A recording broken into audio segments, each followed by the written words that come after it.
It's 6 o'clock in the evening. Maria comes home after work.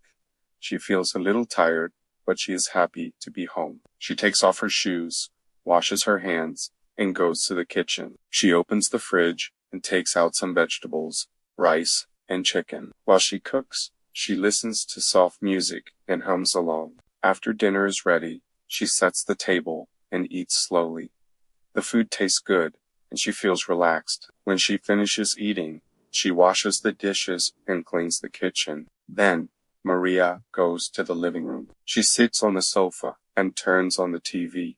A funny show makes her laugh. After watching for a while, she turns off the TV and reads a few pages of her favorite book. Before going to bed, Maria makes a cup of tea and looks out the window. The sky is dark and the stars are shining. She smiles and says softly, "It was a good day." Maria goes to bed, feeling calm and ready for tomorrow. If you like this story, subscribe to the channel for more easy English every day.